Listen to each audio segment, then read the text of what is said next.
आइए हम लोग एक छोटी सी प्रार्थना कर लेंगे, उसके बाद वचन के भाग में जाएंगे।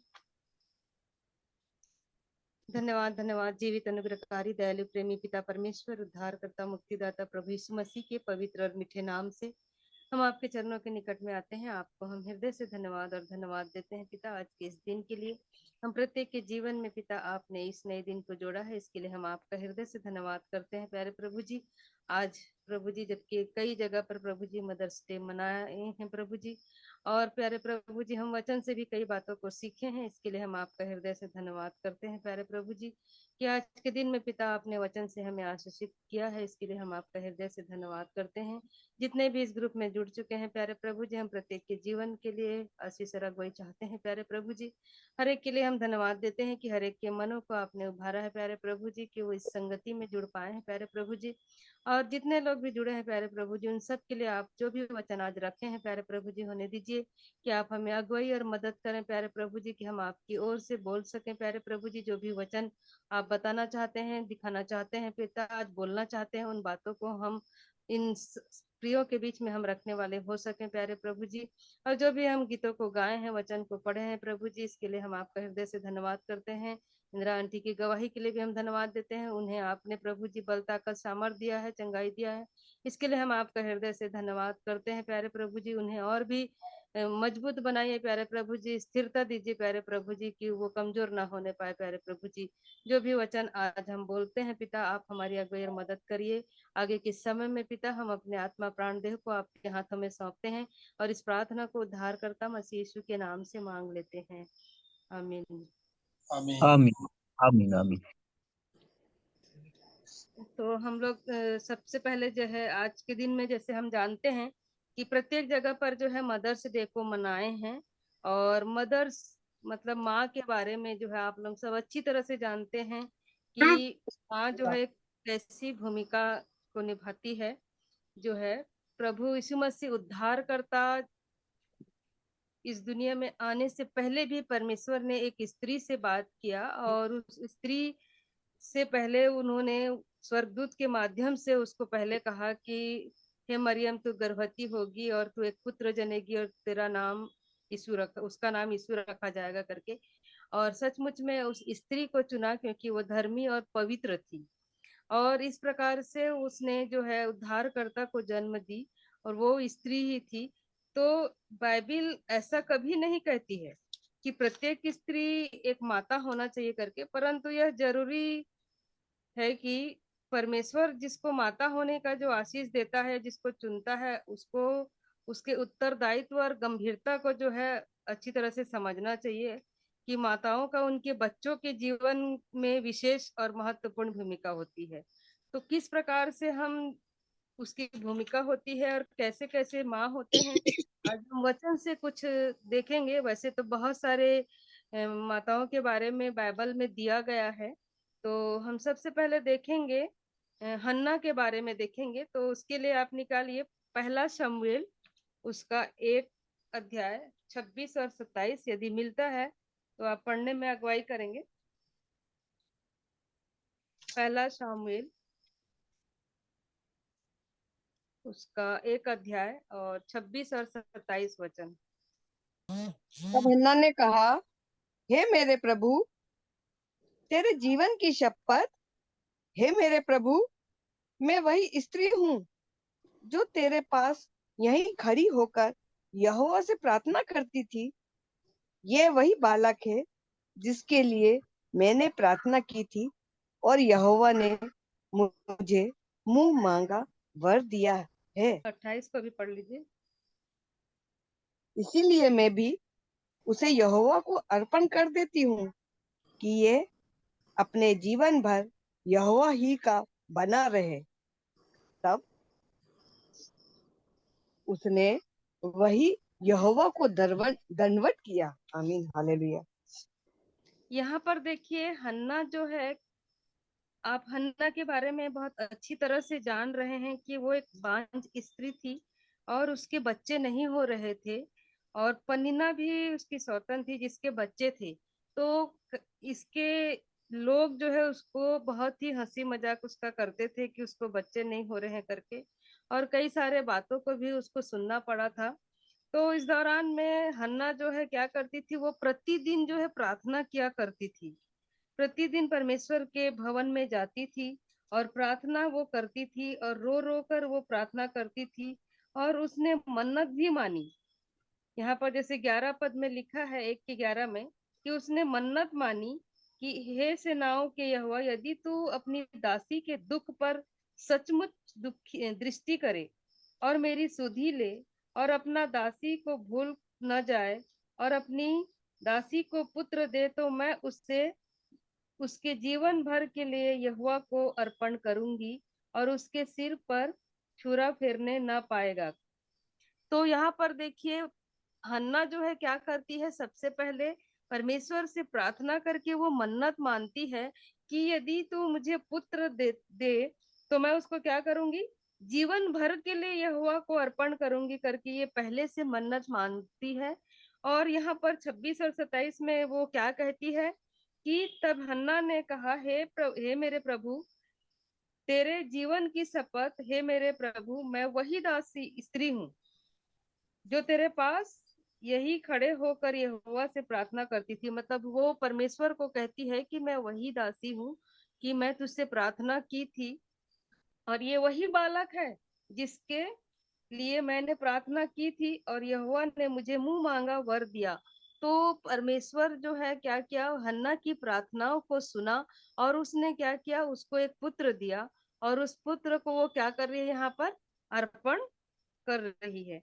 तो यहाँ पर क्या होता है कि आज संसार में ऐसे माता पिता होते हैं कि यदि उनके 3 4 बच्चे हैं तो वो लोग क्या करते हैं उनके लिए, वो मतलब अच्छे से अच्छे उसके एजुकेशन के लिए क्या करते हैं, प्लानिंग करते हैं। वो सोचते हैं कि मैं किसी को डॉक्टर बनाऊंगा, किसी को इंजीनियर बनाऊंगा, किसी को टीचर बनाऊंगा, किसी को और कहीं पर मैं भेजूंगा। इस प्रकार के बड़े बड़े जो है योजनाएं वो पहले से बनाते हैं। और यदि कोई कमजोर है, कोई पढ़ने लिखने में ये नहीं है, तो उसको ये सोचते हैं कि चलो ये नहीं पढ़ ठीक से नहीं पढ़ पा रहा है तो हम इसको क्या करेंगे, इसको प्रभु के लिए हम सेवा के लिए भेज देंगे, ऐसी उनकी मनसा होती है। लेकिन यहाँ पर क्या हो रहा है कि ये हन्ना जो है एक इतना अच्छा निर्णय को लेती है कि यदि तू पुत्र को देगा तो मैं क्या करूंगी, उसको बोलती है मैं तुझे अर्पण कर दूंगी बोलती है। तो आज सबसे जो है अच्छा निर्णय क्या होता है कि परमेश्वर की सेवकाई जो है कितनी महत्वपूर्ण बात है। यदि परमेश्वर की सेवा कोई कर रहा है तो इससे बड़ा काम और कुछ भी नहीं हो सकता है। तो यहाँ पर हन्ना ने जो है ये क्या किया, एक निर्णय ली, एक अच्छा निर्णय ली और वो अपने पुत्र को क्या की, परमेश्वर के सेवकाई के लिए उसको अर्पित कर दी। तो आज जो है हम अपने बच्चों को क्या परमेश्वर के लिए अर्पण कर रहे हैं, क्या उसकी सेवकाई के लिए, उसके वचन को प्रचार करने के लिए क्या हम अपने बच्चे को अर्पण करते हैं क्या। तो आज हमको ये सवाल करना है कि आज हम उस सेवा की भावना हमारे जीवन में अपने बच्चों के प्रति है क्या, और हमने अपने बच्चों के लिए प्रार्थना करते हैं कि नहीं करते हैं। तो ये जो है ये पहली माँ का है हन्ना के बारे में कि वो ऐसा निर्णय को वो ली है कि अपने बच्चे को परमेश्वर को सौंपी है। दूसरा हम देखेंगे, दूसरा इतिहास 22 उसका 2 और 3 देखिए। दूसरा इतिहास। जब अहज्या राजा हुआ तब वह 22 वर्ष का था और यरूशलेम में एक ही वर्ष राज्य किया। उसकी माता का नाम अथलिया था, जो ओमरी की पोती थी। वह अहाब के घराने की सी चाल चला, क्योंकि उसकी माता उसे दुष्टता करने की सम्मति देती थी।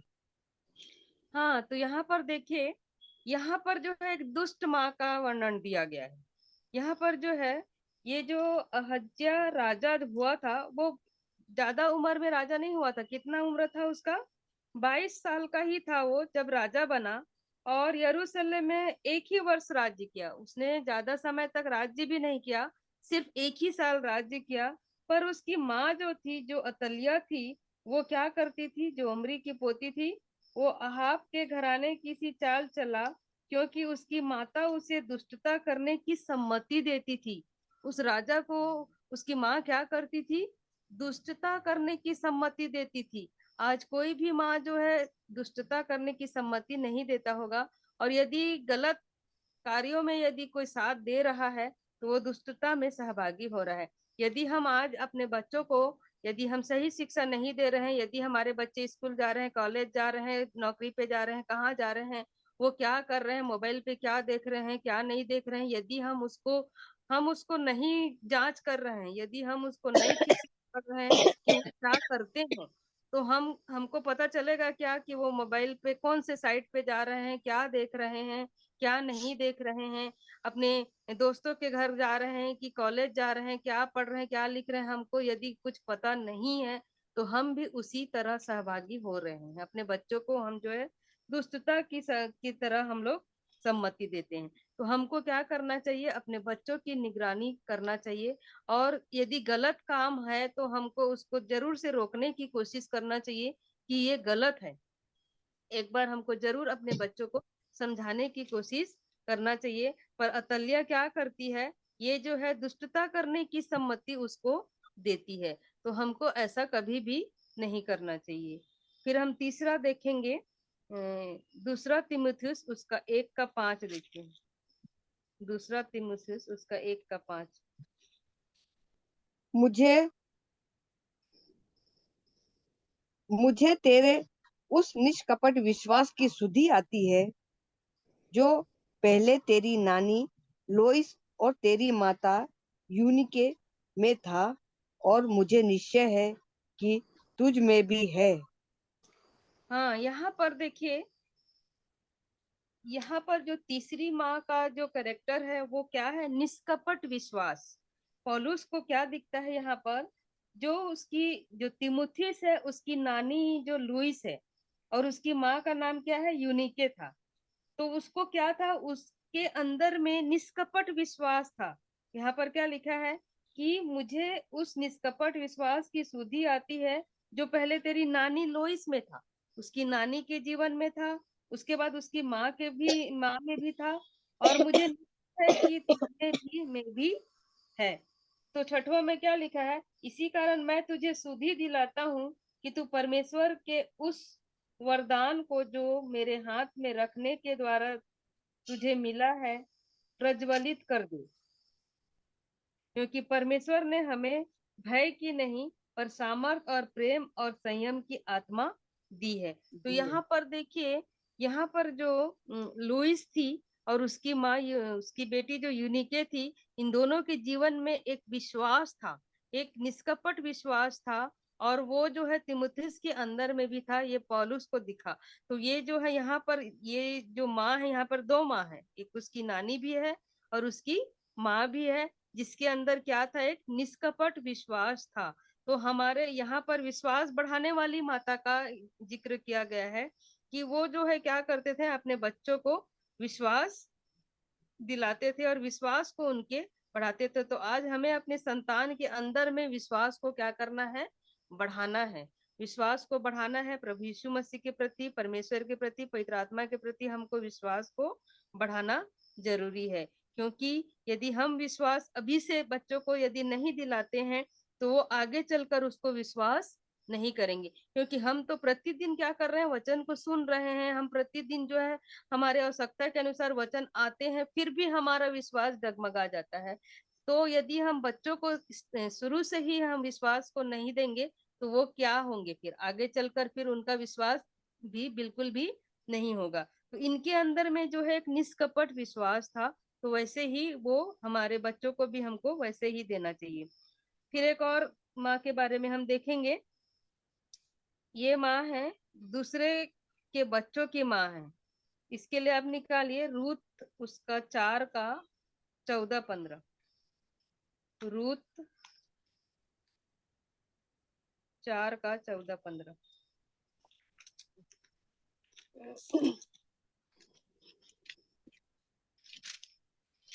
रूथ रूथ रूथ का 4:14-15। 15। रूथ 4:14-15। तब स्त्रियों ने नाओमी से कहा, यहोवा धन्य है जिसने तुझे आज छुड़ाने वाले कुटुंबी के बिना नहीं छोड़ा। इज़राइल में इसका बड़ा नाम हो, और यह तेरे जी में जी ले आने वाला और तेरा बुढ़ापे में पालने वाला हो, क्योंकि तेरी बहू जो तुझसे प्रेम रखती और 7 बेटों से भी तेरे लिए श्रेष्ठ है, उसी का यह बेटा है। हाँ, यहाँ पर देखिए नाओमी के बारे में आप लोग जानते हैं, और रूथ के बारे में भी। जब ये क्या हो रहे थे स्टार्टिंग में ही यहाँ पर उसके क्या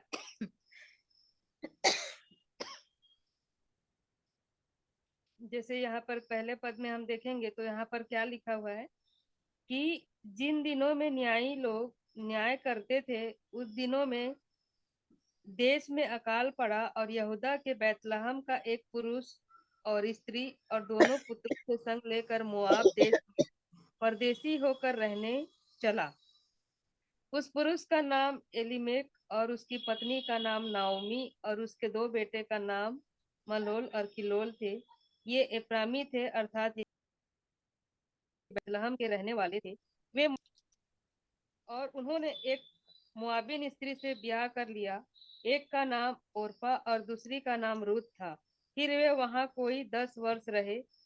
जब महलोल और किलोल दोनों नाओमी अपने दोनों पुत्रों और तो यहाँ पर देखिए रूत जो है क्या है, नाओमी उसकी सास है, रूत की सास है। और स्टार्टिंग में ही ये क्या हो गए, रूत के पति भी खत्म हो गए, उसके ससुर भी खत्म हो गए, मतलब ये दोनों जो है क्या हो गए, सास और बहू जो है दोनों विधवा हो गए। तो यहाँ पर जो है रूत जो है अपनी सास के संग ही वो जाने लगी, और सास के साथ ही वो बोली कि आप जहाँ जाएंगे मैं वहीं जाऊंगी, आपका परमेश्वर जो होगा मेरा परमेश्वर होगा, और आप जहाँ मरेंगे मैं वहीं मरूंगी। ये वो रूत भी ऐसा निर्णय ले लेती है। और नाओमी जो है क्या करती है, उसका साथ वो देती रहती है, और साथ देती है, और वो मतलब वो आज को कैसे मतलब ये करना चाहिए, कैसे अट्रैक्ट करना चाहिए करके उसको वो शिक्षा देती है, कि उसका जीवन उसका घर बसना चाहिए करके उसकी इच्छा रहती है, और उसको वो हमेशा साथ देते रहती है नाओमी जो है। तो यहाँ पर क्या होता है, फिर बोआज के साथ जो है रूथ की फिर शादी हो जाती है।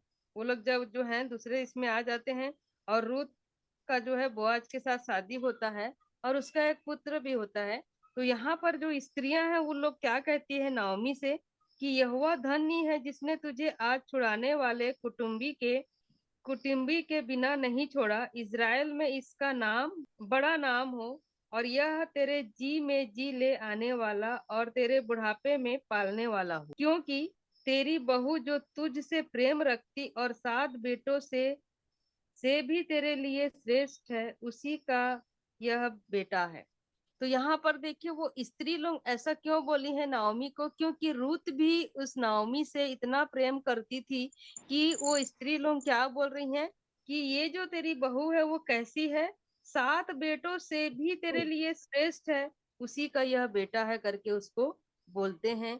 क्योंकि उन दोनों का प्रेम इतना अच्छा था, और नाओमी जो है जबकि उसकी बहू है वो, और वो बहू को अपनी बेटी के समान ही वो प्रेम करती है, और बहू को जो है अपनी बेटी के जैसे वो हर इसमें मोड़ पे वो साथ देते रहती है, और उसका घर कैसे बसना चाहिए वो कोशिश करती है। और उसका जब घर बस जाता है तो वहां पर वो जो स्त्रियां हैं उसको यही बोलती हैं कि ये जो है 7 पुत्रों से भी श्रेष्ठ है करके।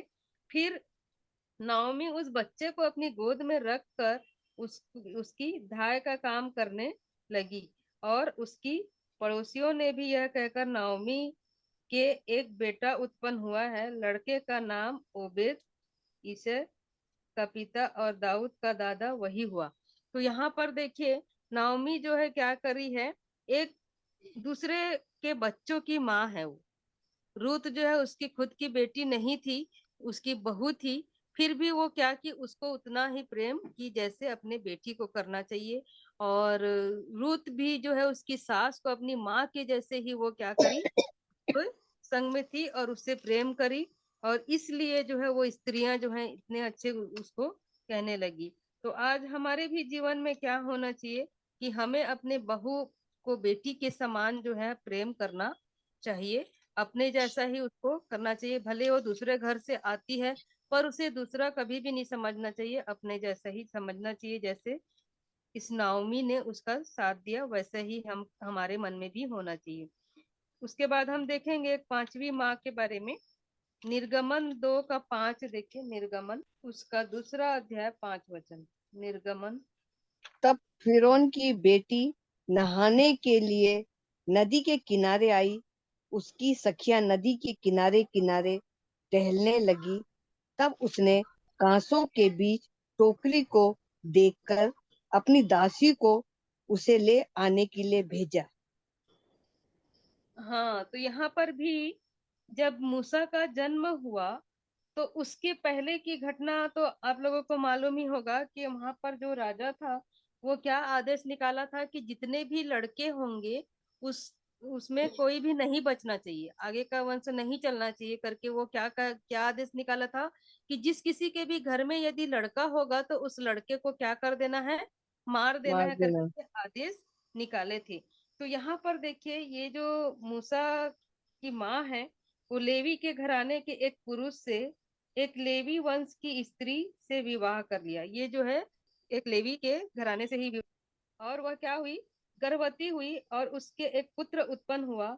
और यह देखकर कि वह बालक सुंदर है उसे 3 महीने तक छिपा रखा, है ना। अभी ये क्या करी, क्यों छिपा के रखी, क्योंकि ऐसा आदेश निकला था कि कि मतलब लड़का होगा उसको मार डालेंगे करके। तो ये क्या करती है, उसका एक पुत्र होता है और उसको देखकर वो बहुत सुंदर है तो 3 महीने तक छिपा करके रखी। और जब वह उसे और छिपा ना सकी तो उसने क्या किया, सरकंडों की एक टोकरी लेकर उस पर चिकनी मिट्टी और राल लगाई और उसमें बालक को रख कर नील नदी के किनारे कांसों के बीच में छोड़ आई।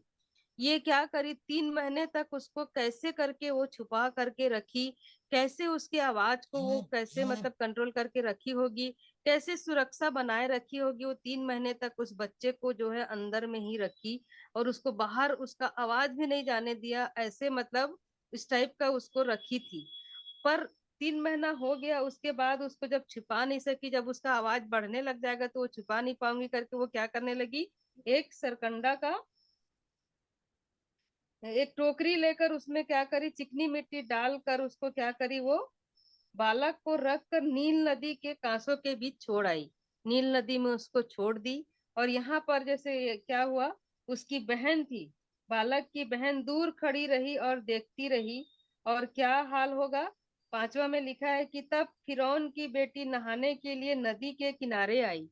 जब वो जो सरकंडा में उस बालक को जब छोड़ दिया गया तो वहां पर उस नदी में कौन नहाने के लिए आया था, फिरौन की बेटी जो है नहाने के लिए नदी के किनारे आई। उसकी सखियां नदी नदी के किनारे किनारे टहलने लगी और वो क्या करने लगी, कांसों के बीच में टोकरी को देखकर अपनी दासी को उसे ले आने के लिए भेजा। तो यहाँ पर देखिए उस बालक को जब छोड़ दिया गया तो यहाँ पर क्या की, फिरौन की बेटी जो है उसको देखती है और उसको लेकर जाती है। पर यहाँ पर जो मूसा की बहन रहती है उसको वो दूर से देखते रहती है कि इसका क्या हाल होगा करके, कहाँ पर कौन ले जा रहा है करके। और वो वहां पर वो चली जाती है। जाने के बाद में वहां पर क्या होता है कि वो जो है बोलती है कि इसको पालन पोषण को भी स्त्री चाहिए करके वो बोलती है। और किसी इसको देखने के लिए कोई तो भी मतलब आपको चाहिए करके वो वहां पर उसकी बहन जो है उसको बोलती है। तो उस वो जो फिरौन की बहन है उसको बोलती है कि हाँ एक स्त्री चाहिए करके, और वो उसकी माँ को ही जाके वहां पर ले जाती है। और देखिए वहां पर कितना अच्छा, मतलब उसकी भाई के लिए जो है सुरक्षा और उसकी माँ के लिए। और उसकी माँ ही क्या करती है, उस फिरौन के घर में जाकर जो है उसको दूध पिलाती है और उसको बड़ा करती है।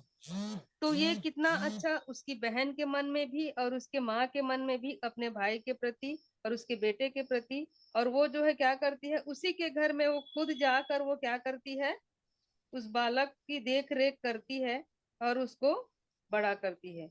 तो वो उस लड़की को उन लोग बुलाकर वही पूछते हैं तो वो अपनी माँ को बोलती है कि हाँ एक स्त्री है करके, वो अपनी माँ को ही वहां पर ले जाती है और वो उस बच्चे को वहां पर ही वो ये करती है। तो यहाँ पर देखिए ये जो मूसा जो है ये क्या करती है, सुरक्षित करती है, मतलब सुरक्षित दीवारें खड़ी करती है अपने बच्चों के लिए।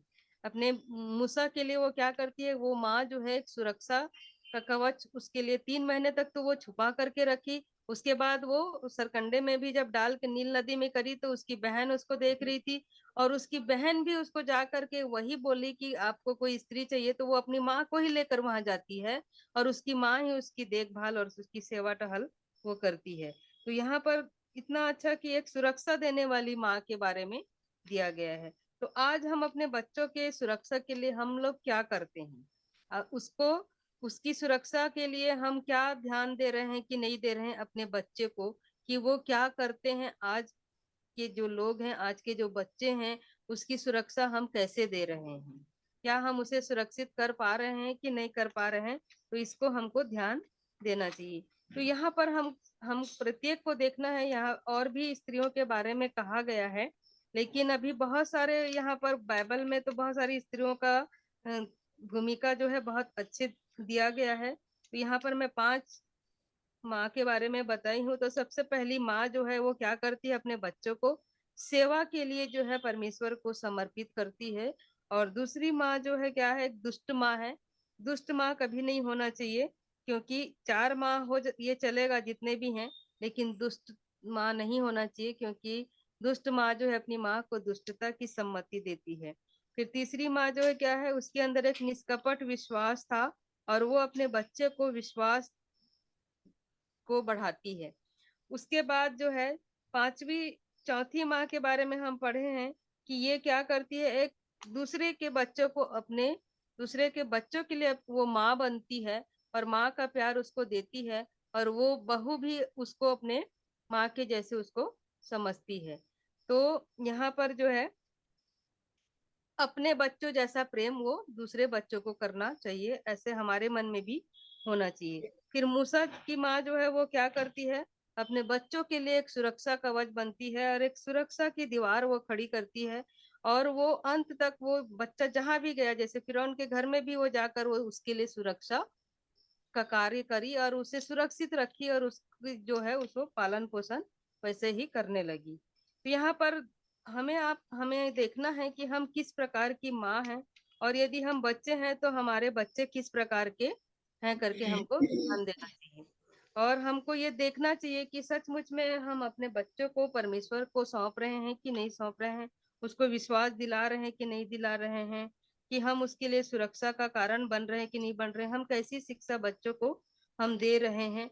हम प्रतिदिन अपने बच्चों के लिए प्रार्थनाएं करते हैं कि नहीं करते हैं, इस बात को हमको ध्यान देना चाहिए। जितनी भी माताएं हैं उन उन सब के लिए है।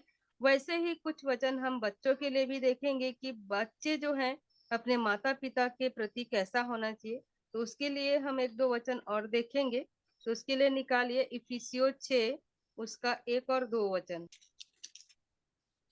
हे बालकों, प्रभु में अपने माता पिता के आज्ञाकारी बनो, क्योंकि ये उचित है। अपनी माता और पिता का आदर कर, यह पहली आज्ञा है, जिसके साथ प्रतिज्ञा भी है कि तेरा भला हो और तू धरती पर बहुत दिन जीवित रहे। यहाँ पर देखिए, हम लोग अभी माताओं के बारे में देखे हैं कि माँ जो है कैसी कैसे अपने बच्चों को संभालती है। तो वैसे ही एक बच्चे का भी फर्ज बनता है कि माता पिता के प्रति कैसे होना चाहिए। तो यहाँ पर बच्चों के लिए क्या दिया है कि हे बालको, प्रभु में अपने माता पिता के आज्ञाकारी बने। तो बच्चों के लिए ये आज्ञा दिया जा रहा है कि अपने माता पिता के आज्ञाकारी बनो, क्योंकि यह उचित है। अपनी माता और पिता का आदर कर, यह पहली आज्ञा है। जो भी हम 10 आज्ञा पढ़ते हैं उस आज्ञा में ये पहली आज्ञा है, बोल रहा है कि अपने माता पिता का आदर कर। जिसके साथ एक प्रतिज्ञा भी, एक प्रॉमिस भी किया गया है कि यदि हम माता पिता का आदर करते हैं तो क्या प्रॉमिस दिया गया है आगे चल के, कि तेरा भला हो और तू धरती पर बहुत दिन जीवित रहे। तो यदि हम अपने माता पिता का आदर करते हैं तो क्या होगा, हमारी उम्र बढ़ जाएगी, है ना। धरती पर बहुत दिन तक जीवित रहे और हमारा भला ही होगा, उसमें बुरा नहीं होगा, यदि हम अपने माता पिता का आदर करते हैं। दूसरा वचन हम देखेंगे नीति वचन उसका 20 देखिए, नीति वचन 20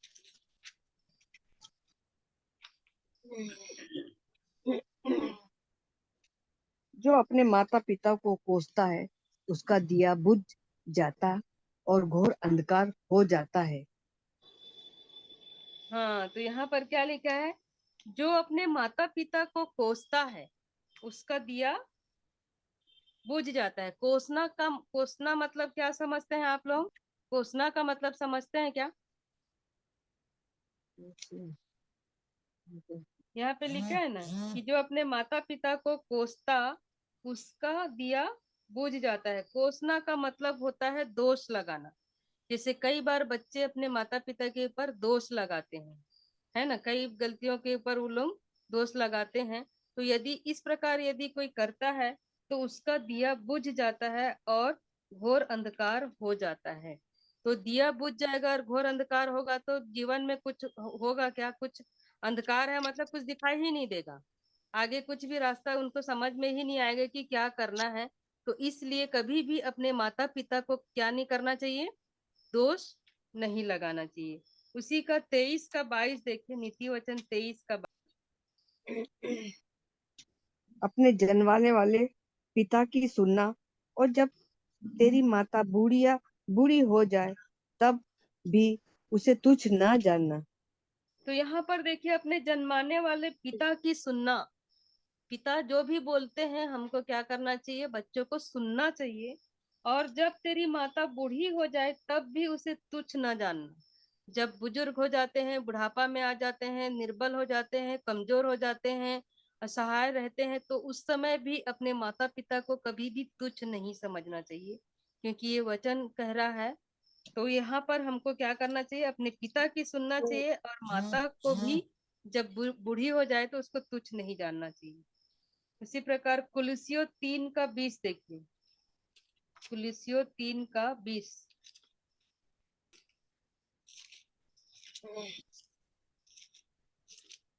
हे बालकों, सब बातों में अपने माता पिता की आज्ञा का पालन करो, क्योंकि प्रभु इससे प्रसन्न होता है। हाँ, तो यहाँ पर क्या बोल रहा है? अपने माता पिता की आज्ञा का पालन करो, क्योंकि प्रभु इससे प्रसन्न होता है। तो यहाँ पर क्या करना चाहिए? अपने माता पिता के आज्ञा का पालन करना चाहिए। जो भी वो आज्ञा देते हैं, जो भी कहते हैं, उनके कहना को मानना चाहिए और उनका आदर करना चाहिए। इससे क्या होता है? परमेश्वर भी प्रसन्न होता है। उसके बाद देखिए व्यवस्था विवरण 27 का 16, व्यवस्था विवरण 27 का 16। श्रापित हो वे जो अपने पिता या माता को तुच्छ जाने। तब सब लोग कहे आमीन। हाँ, तो यहाँ पर क्या बोल रहा है? 27 का 16, श्रापित है वह जो अपने माता या पिता को तुच्छ जाने। इसके पहले हम लोग पढ़े थे कि अपनी बूढ़ी माँ को तुच्छ नहीं जानना है, और यदि तुच्छ जानता है तो वो कैसा है? श्रापित है ना, श्रापित बने। तब सब लोग कहें आमीन। तो यहाँ पर अपने माता पिता को क्या नहीं करना चाहिए? तुच्छ नहीं समझना चाहिए। यदि तुच्छ समझते हैं तो हम श्रापित हैं। उसी प्रकार नीति वचन 22 का 6 देखिए, नीति वचन 22 का 6।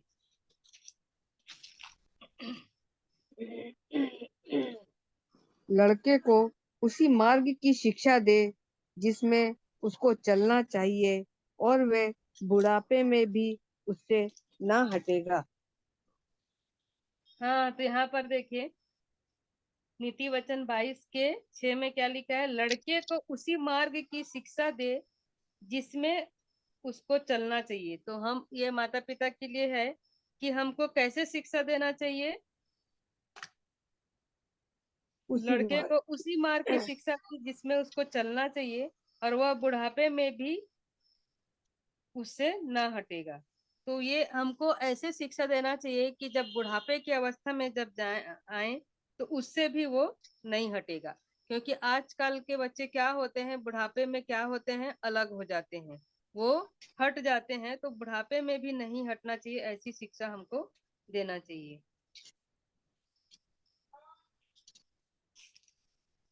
एक वचन और देखेंगे लास्ट, नीति वचन 30 का 17। 17। हाँ, नीति वचन 30 का 17 देखिए। 30 का 17। 30 का 17।